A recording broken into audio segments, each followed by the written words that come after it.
merci beaucoup pour votre participation à notre webinaire. Donc, comme vous pouvez le voir, sur l'importance de la gestion de la connaissance dans une stratégie de self-service. Donc, ce webinaire, comme l'a indiqué ma collègue Bérangère, est conjointement organisé avec notre partenaire BMC Software et avec la participation de notre consultant Stéphane de la société Stepinka. Donc, je vous laisse découvrir l'agenda. Donc, nous sommes en plein dans le welcome. Vous allez avoir différents intervenants autour, pendant ce webinaire. Donc, vous allez avoir Laurent pour les points 3 et 4 sur qu'est-ce que c'est véritablement la base de une gestion de connaissances et quels en sont les bénéfices. Stéphane, notre expert KCS, donc pour les points 5 et 6, quelques petites explications sur la méthodologie et les cas d'usage et évidemment ROI tirés de cette mise en place de méthode. Thérèse, qui est notre experte BMC en knowledge management. Et enfin Werner pour la dégustation qui suivra cette présentation. Donc, et moi-même, en l'occurrence, responsable de l'entité Codagis Intégration. Donc justement, Codagis Intégration en 2 mots. Codagis, c'est une équipe d'experts, déjà, avant tout, à tout niveau, que ce soit en consulting, que ce soit en commerce, dans différents domaines, que sont l'ITSM, d'accord, l'ITAM, l'ITOA, et évidemment sur des projets de gestion de la connaissance. Donc nous accompagnons nos différents clients en fonction de différentes tailles aussi, depuis plus de 20 ans, dans des domaines à forte valeur ajoutée, que sont la cartographie applicative, la sécurité du système d'information, donc des projets aussi de service management et non pas uniquement d'IT service management, d'asset management, de software asset management, qu'on appelle aussi le SAM, et évidemment depuis maintenant quelques temps sur des projets de gestion de la connaissance en tant que tel. Alors, depuis 2020 et les événements et conditions sanitaires qu'on peut tous connaître, le fil rouge de notre expertise, c'est véritablement la prise en compte de l'utilisateur et de l'expérience utilisateur en mode télétravail. Donc, je pense que vous en avez tous été confrontés à ça. Nous avons travaillé sur la gestion du poste de travail, dans un premier temps, sur la mise en place de catalogues de services. Il y avait déjà un premier pas sur la mise à disposition de connaissances, sur la gestion de l'infrastructure, d'accord, en termes de charges, mais aussi en termes de coûts. Donc ça, c'est un des sujets qu'on a abordés tout au long de l'année 2020. Ce sont des sujets qui, au bout d'un an, sont toujours évidemment d'actualité. Alors avec d'autres phénomènes qui sont apparus depuis ce début d'année, et notamment sur l'accès à la connaissance, l'accès à la base de connaissances par des télétravailleurs, donc des utilisateurs qui sont à la fois en télétravail, d'accord, en distanciel, mais aussi maintenant en présentiel, avec un mixte des deux. Donc ces sujets sont à différents niveaux. Donc quelles connaissances mettons à disposition déjà? Comment on la met à disposition? À partir d'où? Comment on y accède? Comment on la met à jour? D'accord? À la fois pour l'utilisateur final, pour qu'il puisse y accéder, mais aussi pour, par exemple, les hotliners, pour l'interne dans la société, pour qu'il soit le plus efficient possible. Donc ce sujet de base de connaissances, c'est un sujet très très vaste, donc à la fois très structurant pour une société, mais aussi très générateur de ROI. Donc pour présenter tout ça, imager tout ça, donc il y a 3 points quand même essentiels à prendre en compte. Donc comprendre ce qu'est la connaissance véritablement, appliquer une méthode, en l'occurrence la plus répandue avec la méthode KCS, d'accord, et enfin se doter d'une solution, certes certifiée KCS, mais une solution out of the box, facile à prendre en main, et en l'occurrence celle de BMC Software, donc BMC Knowledge Management by Comaround. Donc je vous laisse donc avec mes collègues, avec en premier lieu Laurent, pour prendre connaissance de tout ça et pour vous présenter toute cette présentation. Merci. Merci Jean-Christophe. Alors effectivement, avant de définir ce que c'est que la gestion de connaissances, on va parler de connaissances, ce que c'est que la connaissance et ce que c'est que l'information.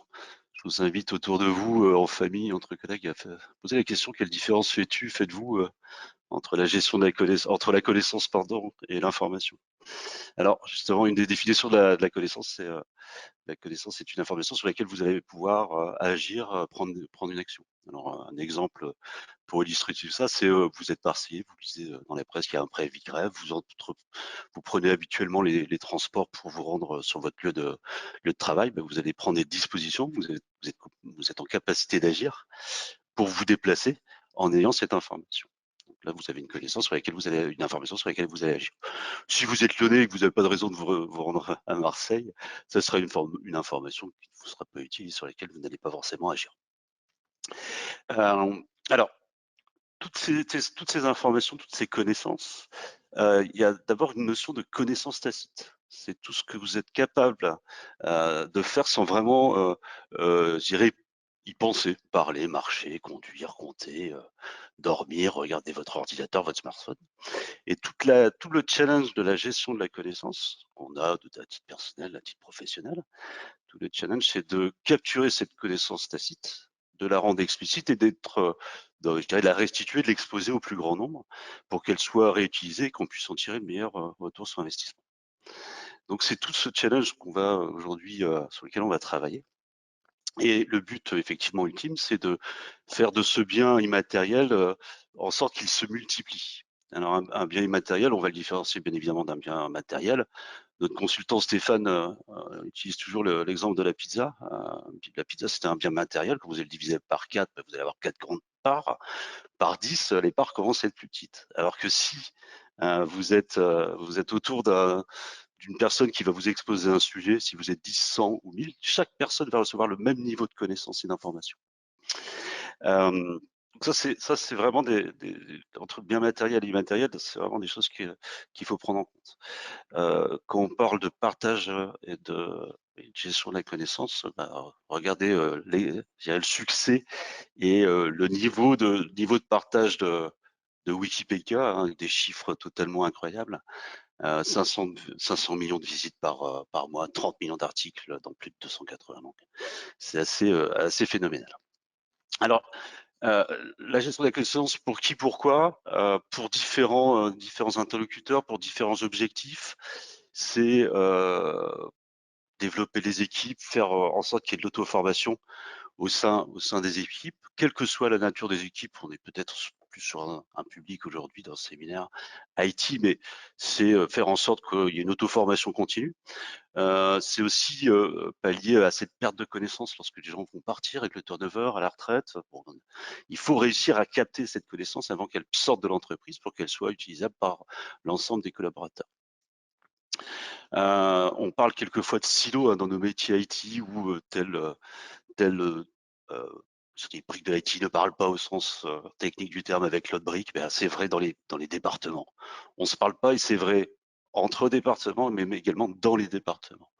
Donc la démarche positive consiste à faire en sorte que tout cela soit partagé, que les connaissances de l'infra et du service poste de travail soient partagées pour le bien de tous et bien évidemment de l'entreprise. Ensuite, on peut parler coûts. Alors à différents niveaux, on peut parler de coûts au niveau du support. On sait qu'un appel téléphonique niveau 1 va vous coûter autant, N2, N3 va vous coûter autant. L'idée avec les solutions de gestion de la connaissance et de ces services, c'est de faire en sorte que les gens aient je dirais une meilleure qualité de service bien évidemment, mais qu'on soit capable de résoudre au premier appel, donc avoir un taux de résolution des incidents au premier appel en augmentation. On va réduire ainsi les coûts. Donc déjà, lorsque la personne appelle, et puis qui plus est, on va réduire encore de manière drastique les coûts lorsqu'on fera appel à un self-service sur lequel la personne va trouver l'ensemble des informations et des connaissances, que ce soit de manière écrite ou encore sur de la vidéo ou encore sur du son ou des didacticiels. Donc ça, c'est des choses qui vont vraiment vous permettre, notamment en privilégiant le self-service et des portails de gestion des connaissances, de diminuer vos coûts de support. Et puis après, ça peut être là, on était dans un domaine plutôt IT, support interne, mais ça peut être également pour vos clients finaux, hein. Vous avez des entreprises qui sont très connues sur leur qualité de support, sur leur même, on a aujourd'hui des classements chaque année de nos opérateurs sur leur qualité de support, leur qualité de service. Eh bien, desservir vos clients finaux dans une démarche B2C, c'est bien évidemment leur apporter la bonne information lorsqu'ils vont se connecter à leur intranet sur je sais pas, une documentation produit, sur comment je fais pour. Et c'est là où vous allez vous différencier également de la concurrence. Alors, les bénéfices, on en a, je dirais, quelque part, on les a largement perçus. Mais globalement, c'est efficacité, c'est coût, c'est qualité de service. Et tout l'objet de ce webinaire, c'est partager les méthodologies, les produits qui vont vous accompagner dans cette tâche qui n'est pas forcément simple, d'atteindre des bénéfices, d'avoir du retour sur investissement au travers du partage de la gestion, du partage de la connaissance. Donc, on va dans un premier temps s'intéresser à la partie méthodologie avec Stéphane. Et puis derrière, on verra aussi la partie outillage pour finir par une session de questions-réponses. Stéphane, je te donne la main et puis je te laisse présenter toute la partie méthodo. À toi, Stéphane. Merci Laurent. Bonjour à toutes et à tous. J'espère que vous m'entendez bien.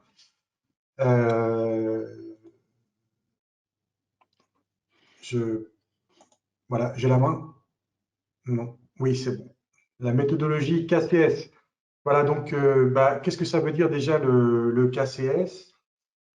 C'est une méthodologie.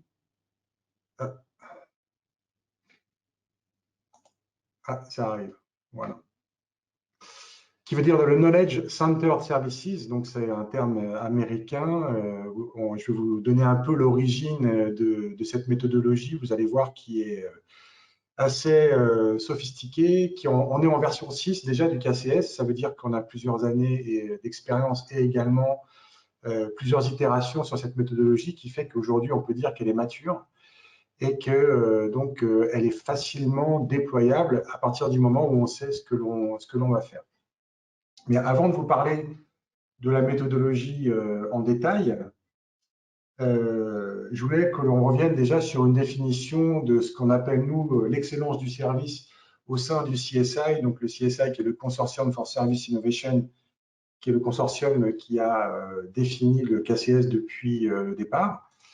Et pour nous, quand on parle de l'excellence du service,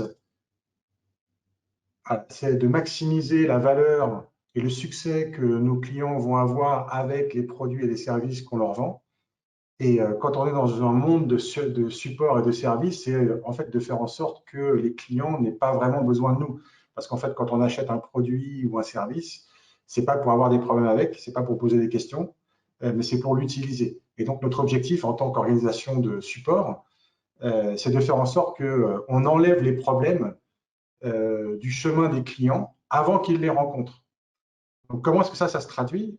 Eh bien, si on regarde, alors c'est un graphe qui n'est pas très sophistiqué, mais si je suis un client, une fois de plus, j'achète une voiture, c'est pour pouvoir la conduire tous les jours, c'est pas pour l'emmener au garage. Donc, mes attentes, c'est que ma voiture, elle démarre le jour où je vais appuyer sur le bouton pour démarrer, où je vais tourner la clé pour démarrer. Donc, si par exemple, j'ai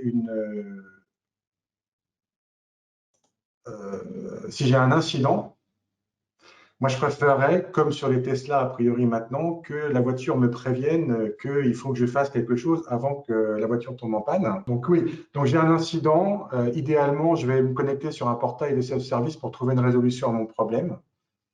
Si il n'y a pas d'informations dans la partie service, pas de réponse sur self-service, je vais peut-être aller dans une communauté si elle existe. Sinon, je vais aller sur un service de chat. Et le pire du pire aujourd'hui pour un client ou pour un utilisateur, c'est d'avoir à ouvrir un incident parce que ça veut dire que je vais être dépendant de la disponibilité de quelqu'un d'autre pour pouvoir me répondre. Donc, on a tous cette expérience-là. Je pense que c'est un chemin assez naturel que l'on utilise nous tous les jours. Donc, nos clients, nos utilisateurs, c'est pareil pour eux.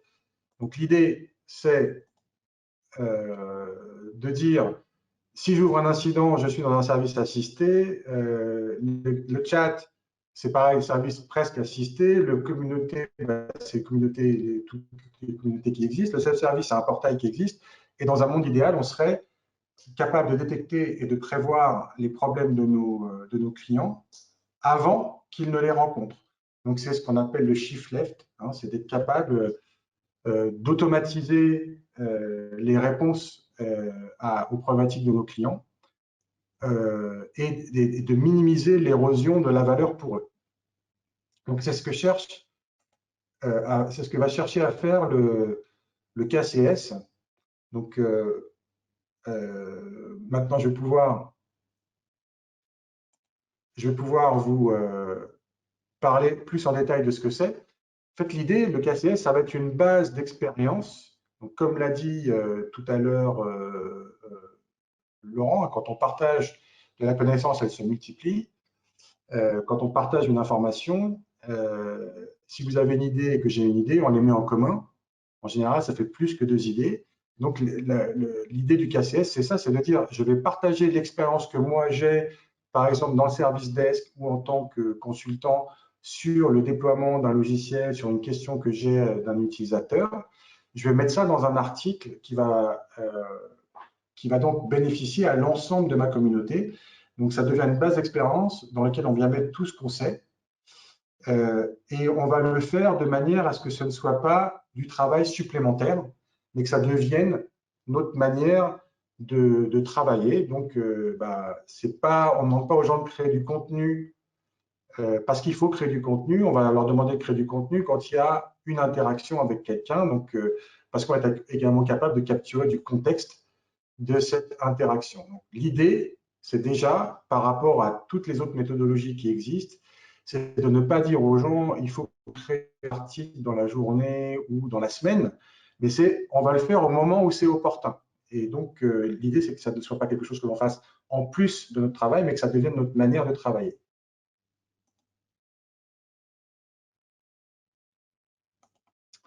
Donc, d'où ça vient, le KCS? Ça a été créé par un consortium.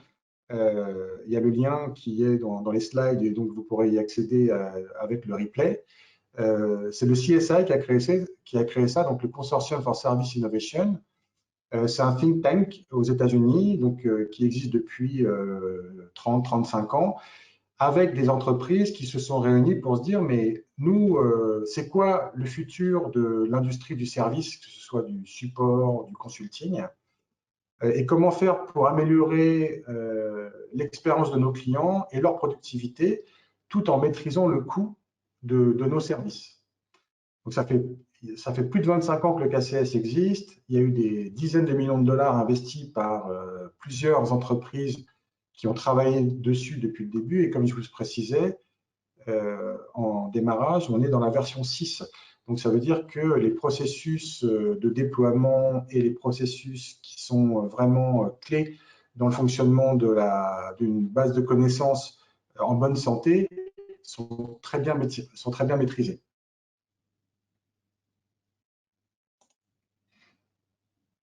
Alors, le KCS, bien souvent, quand on parle avec des prospects ou des entreprises qui veulent faire du knowledge management, tout le monde a en tête qu'il va falloir capturer ce que l'on sait. Donc, c'est la première des 8 pratiques du KCS que vous voyez là en haut sur la gauche. Donc, il y a la première étape qui est le capture. Et ça, tout le monde est très clair là-dessus, il faut capturer. Là où en général, ça commence à ne pas fonctionner correctement, c'est on va capturer quoi, comment, sous quel format. Et donc, il est important pour nous de capturer de manière structurée, parce que l'objectif de la capture, c'est de retrouver pour pouvoir réutiliser, donc, dans le contexte du partage que Laurent expliquait tout à l'heure. Et quand je vais réutiliser du contenu, à ce moment-là, c'est le bon moment pour le revoir.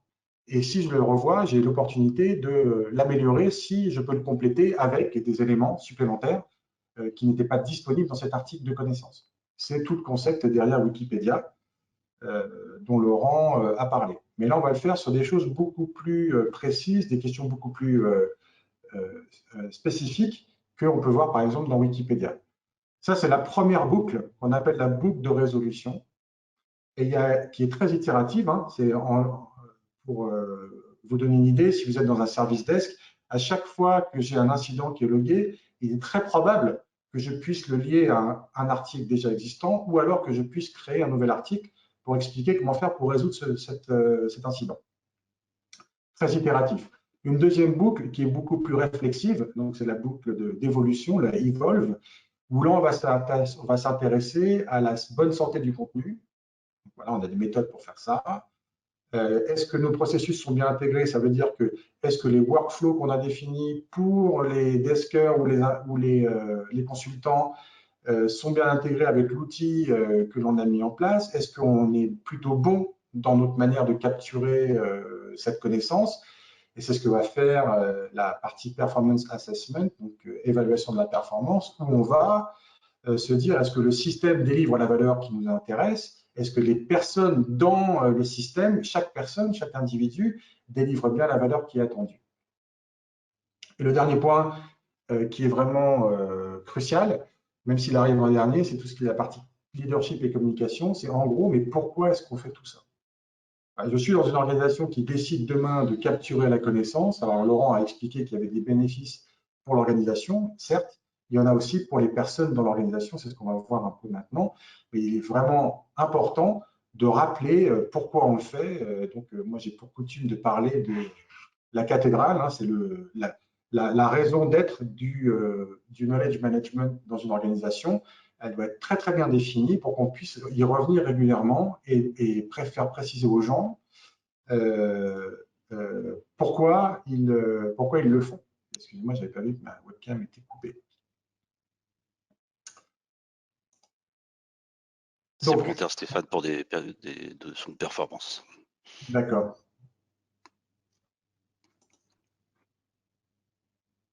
Je n'ai plus la main. Voilà.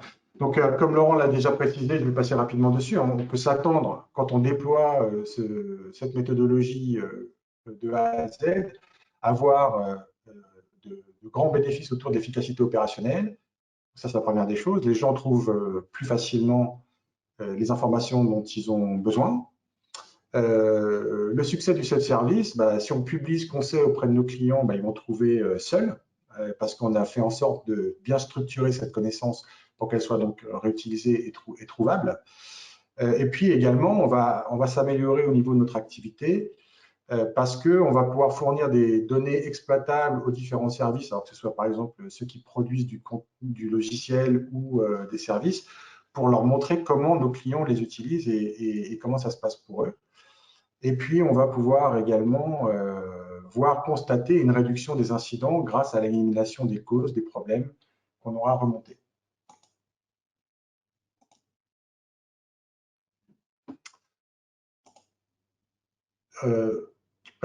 Voilà. Donc, on va augmenter la vitesse de réponse, la précision des réponses et la cohérence également. Alors ça, c'est important. Je ne sais pas quelle est votre expérience, la mienne personnellement, quand je fais des découvertes avec mes clients, quand on appelle des helpdesk ou des service desk, si on pose 3 fois la même question à 3 personnes différentes, il est assez rare d'avoir la même réponse. Donc le KCS va garantir que maintenant, si je parle à Jean-Christophe, Laurent ou Stéphane ou Thérèse, il est probable que j'ai une réponse qui soit assez consistante et cohérente par rapport à celle que j'ai pu obtenir avant.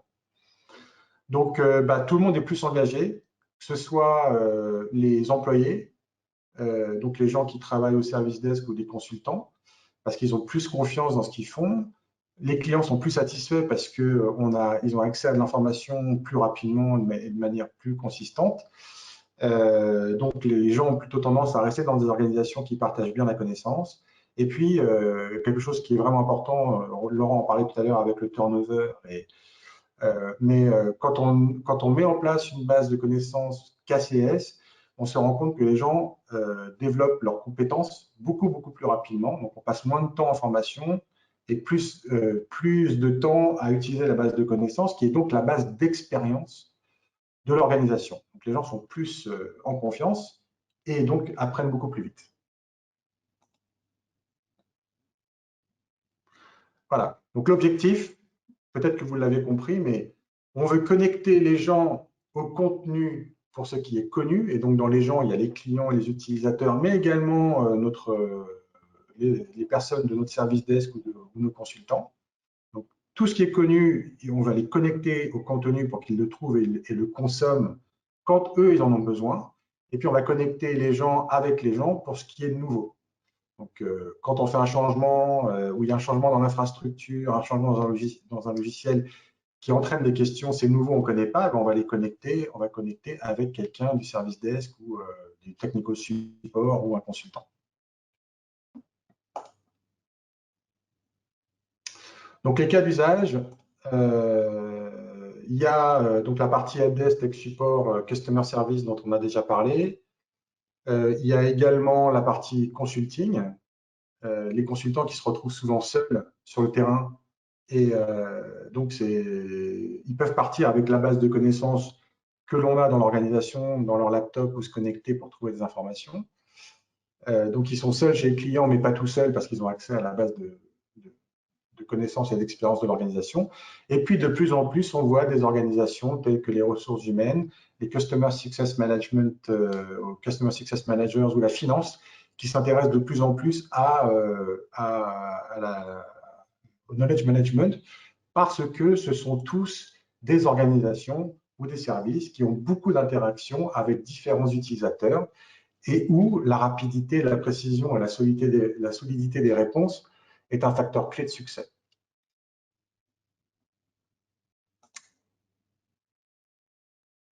Alors, quelques cas d'usage qui resteront anonymes, mais là, c'est un client que je connais très très bien parce que, en fait, je travaillais pour eux au tout départ du déploiement du KCS, donc voilà, en 2011.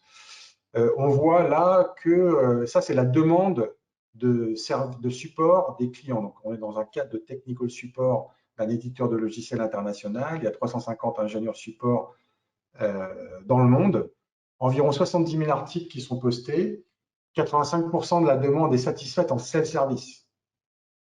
Quand on voit où on en était en 2011, on voit qu'il y avait un mix entre du service assisté et du service self qui n'était pas du tout dans les proportions que l'on voit aujourd'hui. Alors, je vous laisse deviner ou imaginer les gains de productivité et également de dollars, euros ou autres monnaies favorites que cette entreprise a pu réaliser. Donc, on change vraiment le mix du service. C'est-à-dire que le knowledge management, ce n'est pas un moyen d'éviter les clients, c'est un moyen de les engager différemment. Et ça correspond à ce que tout le monde veut faire aujourd'hui. C'est-à-dire que moi, je n'ai pas du tout envie d'appeler le support Microsoft si j'ai un problème avec mon tableau croisé dynamique dans Excel. J'ai envie de trouver la solution tout seul. Eh bien, c'est ce que le KCS propose. Mais à tous les étages. Alors là, un cas d'école sur une DSI que j'accompagne là que nous accompagnons depuis quelques mois. Donc, 4 mois après le go live du KCS, on constate quoi? Une augmentation de 20% de la capacité sur 16 deskers. Donc, voilà, ça fait en gros comme si on avait gagné 3 personnes dans l'équipe grâce à la partie knowledge management, grâce à l'échange d'informations entre eux et également la collaboration qui s'est mise en place entre le service desk et les niveaux supérieurs, donc N2, N3, au niveau du développement des produits également, qui fait qu'on se met à échanger des articles de connaissances et tout d'un coup, le N2 qui disait que le service desk n'était pas très compétent parce qu'ils escaladaient des trucs qui n'étaient pas fondés, et le service desk qui disait que le N2 ne répondait pas très vite et qu'ils n'en avaient un peu rien à faire des demandes qu'ils recevaient, ben là, tout ce petit monde se met à travailler ensemble, à collaborer sur des articles de connaissances, et tout d'un coup, ça marche mieux pour déjà les utilisateurs, parce qu'ils ont la réponse plus rapide, et puis également, on crée de la capacité dans l'organisation.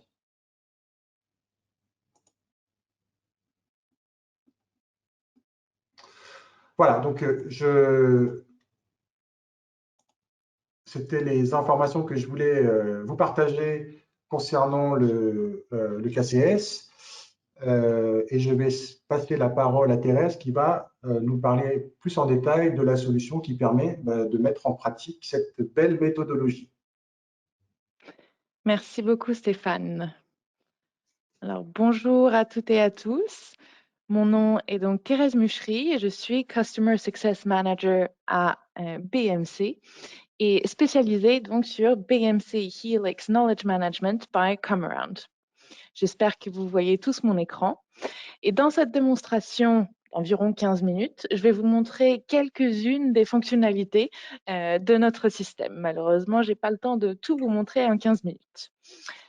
Je vous montrerai donc l'interface self-service, l'interface du Knowledge Worker.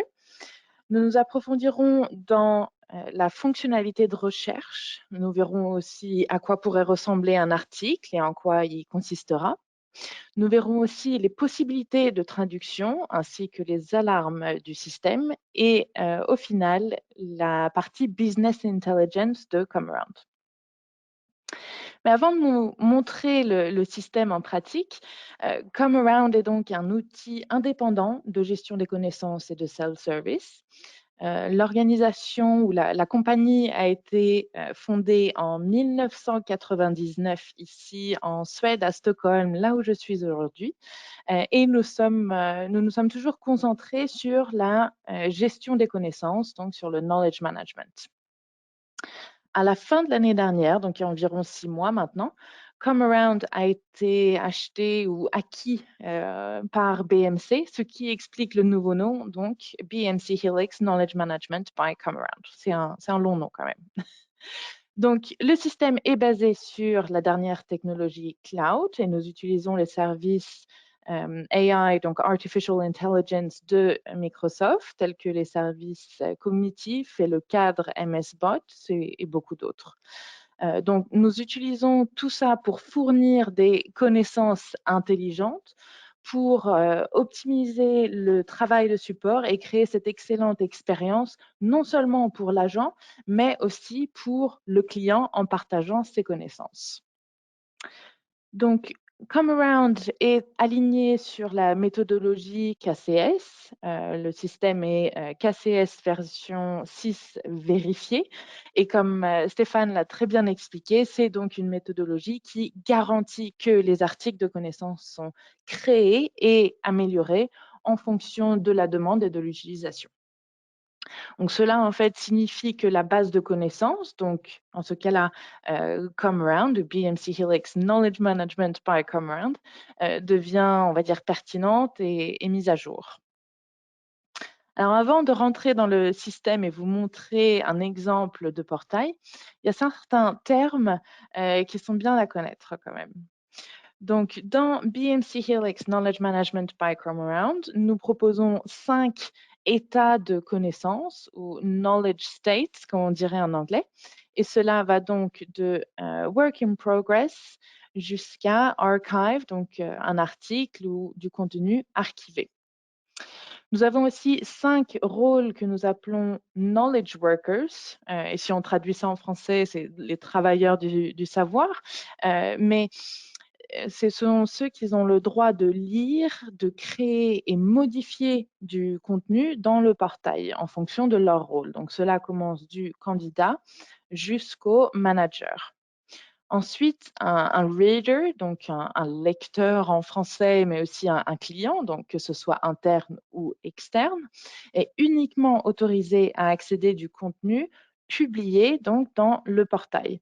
Donc, tout autre contenu, que ce soit un article, un fichier, ne sera pas visible pour cet utilisateur. Alors, au niveau de l'accès de BMC Helix Knowledge Management by Comearound, il est important de savoir que tous les utilisateurs, que ce soit un knowledge worker ou un utilisateur, on va dire final, donc un client, fait automatiquement partie d'un user group, comme vous le voyez ici. Et chaque user group ou groupe d'utilisateurs a donc obligatoirement un rôle spécifique dans le système. Et vous avez aussi la possibilité de préciser quel contenu dans le portail ce groupe a donc le droit d'accéder ou pas. Mais allons, comme je dis en anglais, voir le fun stuff. Donc, voir le portail, le Knowledge Management by Come-Around. Donc, bienvenue sur l'interface self-service de Come-Around. Donc, cette interface est destinée à vos utilisateurs, on va dire finaux, donc vos clients, ceux qui recherchent de l'information. Et c'est important pour un utilisateur d'avoir ce sentiment de facilité. Il faut que ce soit facile d'utiliser le portail. Donc, nous avons la fonctionnalité de recherche en plein centre du portail. Personnellement, j'aime bien dire Google-like experience, donc une expérience ou similaire à Google. Juste en dessous des dossiers ou des fichiers où les utilisateurs peuvent cliquer eux-mêmes pour trouver des articles ou des informations. Une fonctionnalité de plus en plus demandée et aussi utilisée est donc l'arbre de décision. Donc, les arbres de décision permettent, comme on dit en anglais, et comme Stéphane a très bien dit, de shift left via le self-service, ce qui veut dire que vous aidez les utilisateurs à s'aider eux-mêmes encore plus, non seulement pour des questions simples, mais aussi pour des questions à choix multiples ou plus complexes qui nécessitent des commentaires ou en tout cas plus d'informations du client avant de fournir leur solution précise. Donc, les arbres de décision, comme vous voyez, sont interactifs et ont une structure qui est assez proche d'une conversation qui permet donc aux utilisateurs de progresser à travers une série d'étapes ou de questions pour les guider vers une solution ou une réponse optimale. Et si on revient sur la page d'accueil, tout en bas de la page, alors voilà, tout en bas de la page, nous avons donc 2 colonnes avec des articles qu'on va dire qui ont été poussés sur la page d'accueil pour une utilisation facile. Donc, la colonne de droite est une colonne où les articles ont été les plus lus au cours des 30 derniers jours. Et la colonne de gauche, ce sont donc des articles que les knowledge workers, on va dire, poussent sur la page d'accueil pour que les utilisateurs accèdent à ces articles qui sont le plus souvent des articles souvent recherchés ou demandés. Alors, passons à l'interface du Knowledge Worker de Come-Around. Donc, l'interface du Knowledge Worker se compose de beaucoup plus de fonctionnalités, bien sûr, mais il conserve toujours cette apparence propre et facile à utiliser. Donc, tout en haut, vous avez donc les dossiers pour le Knowledge Worker puisse cliquer lui-même sur un article qu'il pourrait rechercher. La fonctionnalité de recherche tout au milieu.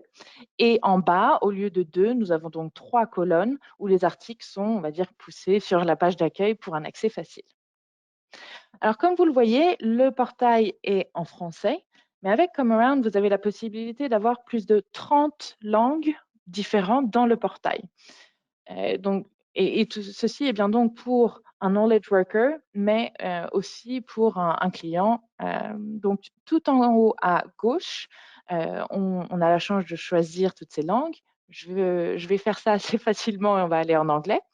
Juste par un clic, vous voyez que tout le portail a été traduit donc en anglais. Et c'est vraiment une fonctionnalité qui est un game changer, comme on dit en anglais, donc un outil extrêmement puissant pour les organisations globales ou internationales. Alors, comment utiliser ce portail? Déjà, on va changer de langue, on va repartir en français. Mais je vais vous démontrer comment utiliser le portail et créer facilement un nouvel article. Alors, supposons que nous sommes un knowledge worker et que nous recevons un appel téléphonique. Après avoir écouté la question et le besoin du client, je vais rechercher la réponse dans le portail grâce à la fonctionnalité de recherche. Et là, il y a 2 ou 3 choses avant de vous montrer comment ça se passe. Pour vous montrer à quel point l'outil de recherche est puissant, je vais faire une recherche en anglais sur le portail français. Vous verrez également la fonctionnalité de recherche me montrer ce que d'autres personnes ont pu rechercher. Et au final, je ferai aussi une petite faute d'orthographe dans ma recherche. Donc, comme vous voyez là, le système me donne quelques propositions que d'autres personnes ont faites. Et là, vous voyez la petite faute d'orthographe. Donc, le système essaye de me donner une correction. Et voilà quelques articles qui m'ont proposé. Mais on va refaire donc tout ça en français pour faciliter la chose. Donc, je vois quelques suggestions, merci, en dessous là, dont pourraient correspondre à ce que je recherche, mais pas vraiment. Donc, utilisons la méthodologie KCS et à partir de ma recherche, je vais donc créer un nouvel article. Et avec Come Around, le terme de recherche devient donc le titre de ce nouvel article. Alors, pendant que je crée cet article-là, j'ai défini par défaut pour utiliser le modèle KCS, ou template KCS, qui divise donc l'article en plusieurs champs ou plusieurs cases, mais vous avez bien sûr le choix de ne pas avoir de modèle KCS si vous ne voulez pas. Alors, dans chaque case que je remplis cet article, vous avez la possibilité d'y ajouter des vidéos, des fichiers, des photos. Et aussi, alors malheureusement, je n'aurai pas énormément de temps aujourd'hui de vous montrer ça, mais vous avez la possibilité dans Come Around de créer une vidéo sans avoir besoin de changer d'outil. Alors, comme vous le voyez là, vous pouvez incorporer des tags, alors soit des tags qui sont déjà créés ou utilisés, et bien sûr en créer des nouveaux, tout dépend de votre rôle, bien sûr. Et tout en bas, vous voyez donc la période de validité. Et si vous savez donc qu'un article ne doit être publié que pendant un certain temps, vous pouvez arranger ça aussi. Alors, sauvegardons cet article et je vais aller assez vite, mais ce que je vais vous montrer aussi, c'est comment faire cette traduction pour avoir le portail en différentes langues. Donc là, on va faire une traduction en anglais et par un clic, même pas une seconde, tout l'article est donc traduit en anglais. Faisons-le en espagnol aussi, et ça vous fait vraiment gagner énormément de temps, mais aussi de l'argent. Et ce que je vais faire maintenant, on va sauter un petit peu encore, mais je vais vous montrer maintenant que l'article qu'on a créé est publié. On va sauter et on va aller voir dans l'interface du client pour rechercher l'article. Donc, en tant qu'utilisateur final, voilà, on voit l'article que l'on vient de créer. Donc, ça vous prouve vraiment qu'en créant un article et en le publiant, bon, bah, vous pouvez aider vos clients en peu de temps. Donc, je vous ai montré que le portail peut être traduit en 34 langues différentes, mais vous avez aussi la possibilité d'utiliser donc la traduction automatique. Donc, grâce à Google Translate, l'article peut être traduit, comme vous le voyez là, je pense que c'est 118 langues que Google a en ce moment. Et là, c'est un exemple en arabe. Si je reviens, le portail redevient en français. Alors, une question que je reçois souvent quand je fais ce genre de démonstration comme celle-ci, c'est quel type d'alarme nous avons. Donc, nous avons deux types d'alarmes différents et moi, j'aime bien appeler ça les notifications aussi. Mais la première alarme que l'on a, c'est une no search hit et si on traduit ça en français, aucune occurrence ne correspond aux critères de recherche. Ça veut dire que si une recherche a été effectuée, par exemple 5 fois ou plus sans résultat, une alarme ou une notification sera envoyée indiquant qu'il manque un article pour cette recherche particulière. Et vous pouvez également décider que le système crée un article avec le terme de recherche étant donc le titre de cet article. Et la deuxième alarme, c'est donc un changement de knowledge state. Donc, à chaque fois qu'un article change de knowledge state, par exemple ici archivé, vous recevrez un email pour que cet article sera consulté. Un autre outil extrêmement puissant c'est notre section Business Intelligence. Donc, grâce à Microsoft Power BI, nous avons donc créé une douzaine de rapports prédéfinis pour que vous pouvez les utiliser dès le premier jour. Et cela vous montrera vraiment ce qui se passe dans votre portail et vous aidera à améliorer le portail et votre contenu encore plus si vous en avez besoin. Donc, comme les exemples que vous voyez sur votre écran, vous pouvez voir un rapport qui vous montre le nombre de visites ou le nombre de recherches et quelles recherches ont été faites. Donc, vraiment un outil extrêmement puissant pour le knowledge management, donc la gestion des connaissances. Alors, je pense que mes 15 minutes se sont écoulées. Donc, tout d'abord, merci d'avoir écouté ma démonstration. Et si vous avez des questions, n'hésitez pas à les poser dans le chat ci-dessous. Et si vous souhaitez avoir une démonstration plus approfondie, je serais ravie d'en refaire. Alors, je vais redonner la main à CJC ou Laurent. Et si je ne me trompe pas, on va s'attendre à une petite dégustation dans pas longtemps. Et alors, on va passer à la session questions-réponses. Alors, vous avez toutes. Bérangère, je te laisse reprendre la main sur les questions-réponses avec Jean-Christophe. Oui, alors tout à fait. Donc effectivement, n'hésitez pas à poser vos questions via le module chat ou le module questions, peu importe. J'en ai déjà centralisé un certain nombre. Alors, je les prends dans l'ordre. Avez-vous une base de connaissances pré-remplie? Alors, j'imagine que cette question est pour moi. Oui, effectivement. Alors, pour vous aider à utiliser le portail en fait dès le premier jour, en devenant client chez BMC avec donc BMC Helix Knowledge Management by Comearound, vous avez accès à notre base de connaissances, on va dire très remplie. Donc, cela signifie que vous pouvez vous abonner à environ 50 à 75 000 articles que nous avons et vraiment que nous donnons en fait à nos clients pour s'abonner. Donc, nous avons des articles de connaissances pour les applications les plus standards, donc Windows, Mac, macOS, Outlook, Office 365, Adobe, Microsoft Teams et bien plus encore. Ok, très bien, merci Thérèse. Alors, j'ai beaucoup de questions, donc j'ai bien peur qu'on n'ait pas le temps de répondre à toutes les questions. Mais en tout cas, on reviendra vers vous dans tous les cas pour y répondre à l'issue du webinaire. Une autre question, comment peut-on déployer la méthodologie KCS dans une DSI? Oui, bah, je vais prendre cette.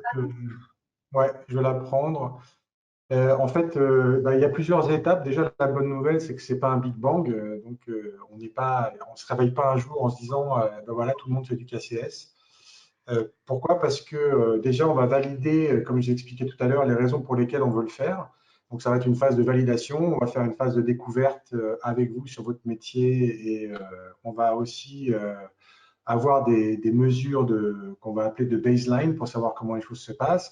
Ensuite, on passe dans une phase qui est plus de formation et après, donc formation, il y a des formateurs certifiés par le CSI et dont je fais partie.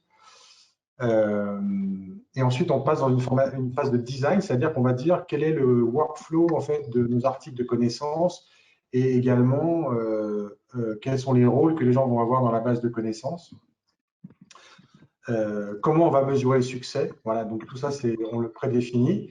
Et ensuite, on rentre dans une phase de pilote. Dans cette phase de pilote, avec un nombre restreint de personnes, on va tester l'outil, on va tester nos workflows, on va voir si on crée bien la valeur qu'on voulait créer, c'est-à-dire est-ce qu'on est capable de créer du contenu, de le réutiliser et de le mettre à jour. Une fois qu'on s'est mis d'accord avec nous-mêmes là-dessus et que ça marche bien, eh bien, on va pouvoir déployer sous forme de vagues. Donc, on va en général 2 vagues, 3 vagues, parce que, comme vous avez pu vous en rendre compte certainement, même si ce n'est pas un Big Bang, même s'il y a des outils performants pour le faire, on vient quand même toucher la manière dont les gens travaillent, donc on vient changer les habitudes. Donc un facteur clé de succès, c'est le coaching et l'accompagnement que l'on va donner à ces personnes qui rentrent dans le monde du KCS. Et quand tout le monde aura été formé et mis le pied à l'étrier et que tout le monde crée bien du contenu, le réutilise, le met à jour, c'est là où on va pouvoir commencer à publier du contenu à nos clients, à nos utilisateurs, et on rentre plus dans un mode run à ce moment-là, où on va s'assurer que on continue à créer du contenu de qualité pour nos utilisateurs et voir le self-service grandir comme on a pu le voir dans les slides tout à l'heure. Très bien, merci Stéphane. J'espère que ça a répondu à votre question. Une autre question, alors qui concerne, est-ce qu'on peut intégrer, interfacer le BMC Elite Knowledge Management avec un outil ITSM, avec d'autres systèmes en fait? Excellente question. Oui, alors tout à fait. Lorsque vous devenez, on va dire, client chez BMC, en particulier donc avec Comearound, vous avez accès à nos API. Alors, je ne sais pas du tout le nom en français malheureusement, mais j'espère que vous comprenez. Donc, cela signifie en fait que vous avez la possibilité d'intégrer BMC Helix Knowledge Management by Comearound avec pratiquement tout outil ou système disponible. Nous avons des clients qui ont intégré Comearound non seulement avec BMC Helix, mais aussi avec Sharewell ou ServiceNow, Dynamics et bien d'autres systèmes. Ok, très bien, merci Thérèse. Alors, on va faire deux questions avant la clôture. Alors, est-ce une solution hébergée, cloud ou on-prem? Comearound ou BMC Helix Knowledge Management by Comearound est un système cloud. Très bien. Alors, attendez, je cherche j'ai perdu ma fenêtre de chat, je l'ai. La traduction se fait-elle de manière automatique via un Google Translate? Oui. Donc, la traduction automatique est via Google Translate. Donc, c'est pour ça que vous avez, je pense qu'aujourd'hui, que Google a 118 langues à choisir.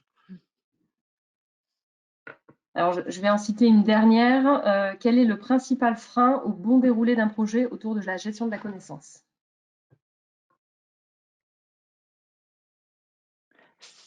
Stéphane? Ça te vient? Oui, ok.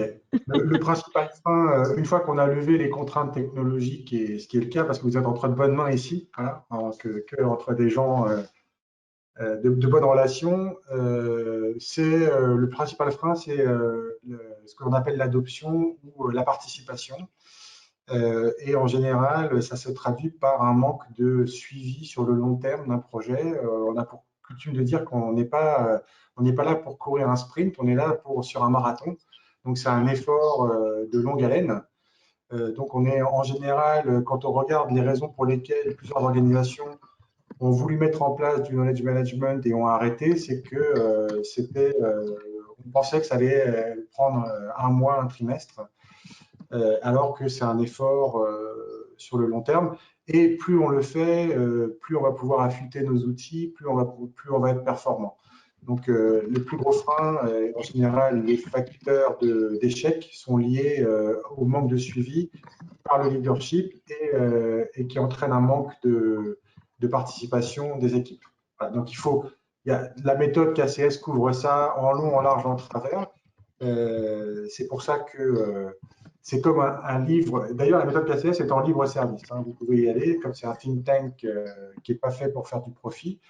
La méthode est downloadable depuis le site du CSI. Mais c'est comme si on prenait un livre de code de la route qu'on lisait et qu'on allait directement dans une voiture. Voilà, il faut apprendre à pratiquer avant de pouvoir être autonome.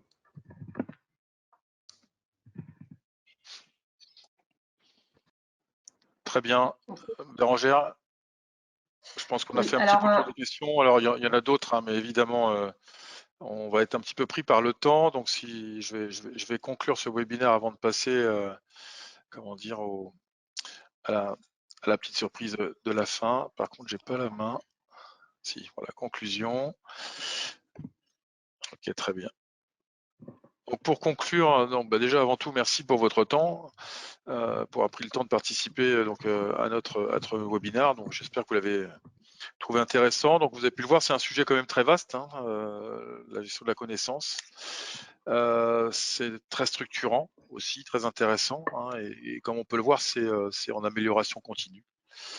Hein, c'est un projet voilà, qu'il faut bien démarrer. Pour ça, il y a quand même une recette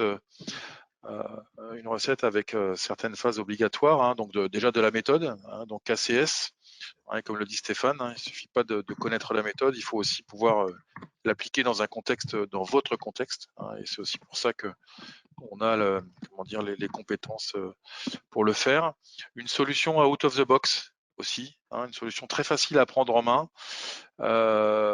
très user-friendly, hein, et qu'on peut tout de suite mettre en application, c'est-à-dire qu'on est vite en quick win avec la solution de BMC, donc Knowledge Management by Come Around, et du conseil. Donc on est aussi là pour ça, hein, pour vous accompagner dans ce type de projet, hein, parce que ça touche complètement les sujets et domaines dans lesquels on a quand même un certain nombre d'expertises depuis maintenant un peu plus de 20 ans. Donc tout ça, c'est la recette, hein, pour engager et réussir un projet autour de la gestion de la mise à disposition de la gestion de la base de connaissances. Alors il y a d'autres ingrédients indispensables, hein, pour une bonne dégustation. Il faut une bonne vue, il faut du nez, il faut du goût, il faut de l'odorat, et puis surtout il faut un petit peu de fantaisie. Hein, donc ça c'est la recette de Werner, donc à qui je vais passer la main pour vous puissiez participer à cette dégustation. Alors, Pardon. Jean-Christophe, j'ai partagé dans le chat du GoToWebinar le lien pour rejoindre l'animation dégustation que Werner nous a envoyé. Donc voilà, vous pouvez vous rendre sur le lien que vous trouverez dans le chat. Vous avez dû recevoir en parallèle par email par ailleurs, pour pouvoir bénéficier de cette petite animation dégustation accord mets, bière et chocolat. Très bien, merci à tous et à tout de suite de l'autre côté.